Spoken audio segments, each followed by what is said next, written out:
Parshat Mishpatim.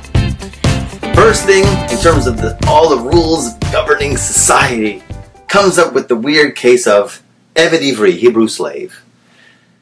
And then it's really strange, okay, there's a lot of great things to talk about in terms of the Hebrew slave. You know, the Torah doesn't have prisons, we have rehab, right? This is what we do with a person who stole, they can't pay back, so they go into a house, and they have to be equal treatment, if not better treatment, than everybody else in the house. If there's one bed, he gets it. One steak, he gets it. He's got to get equal treatment. And in hopes that in 6 years, he'll develop a higher level of thinking. But a real strange thing is said, even after those 6 years, which he comes and he says, when he's supposed to go free, he says, I love my master and my wife and my kids. Because let's say if he went in single and the master hooks him up with another slave girl and he has kids, okay, he's got a little family and he's supposed to leave without him. But he says, I love my master and my wife and my kids. Something wrong here. I mean, what kind of guy do you think that we're talking about? I love my master, right? And then my wife and kids. So it's really, the whole thing there teaches us about something else. The Slonim Rebbe says, right, the Torah is nitzchi. It has to have its relevance in the here and now.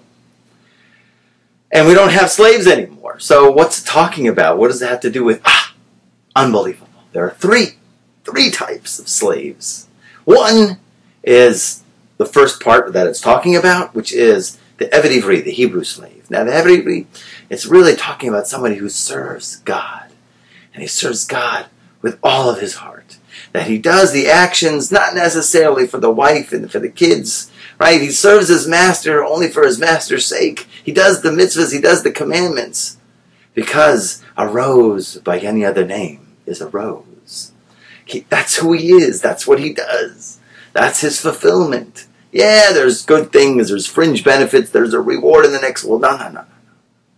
Purely for the honor and dignity of just doing it. For the Holy One, blessed be He.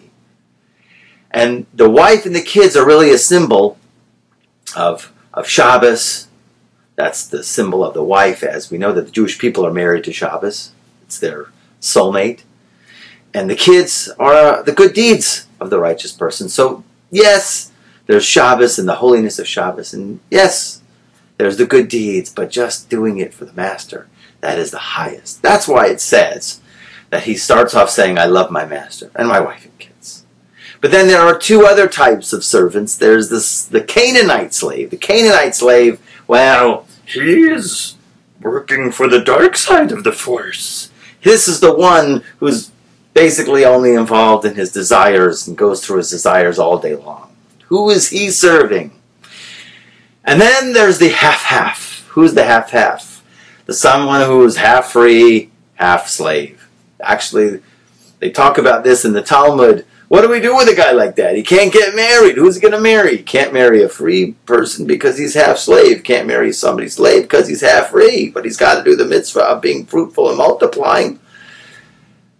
So, the answer that they do is that, yes, we force the one who owns half of him to free him. And we write a contract that for half the money, that the slave will eventually pay off half the money. So that is a symbol of something much deeper. And the way that we have to look at ourselves. A person has to look at himself as half-half, 50-50. What does that mean? Yeah, he wants to serve in total holiness of God, but he's got these habits and influences, and that's the other half of his heart. There's the half of his heart which has the pure blood, and then there's the half which is the not so pure blood that he has to pay back. He writes a contract. In order to get free, he wants to get free. He has to promise that he's going to purify the other half of his heart. Chetzi damav. Chetzi damav is half of his damav. Dam, right, is damav is money, but it's also dam is blood, which means he has to purify the rest of his heart, accept upon himself to do that. Now, how does the Stonim Rebbe say to do that? He has to develop with himself this unbelievable yearning, hishtokakut, for God, an unbelievable connection he only wants. And with that unbelievable yearning, that purifies the blood. And you can do that on Shabbos. That's the best time to do it. The best time to yearn God only for the sake of your name. And that will purify the rest of us. And then he becomes the man who has all of his blood is holy. Good job.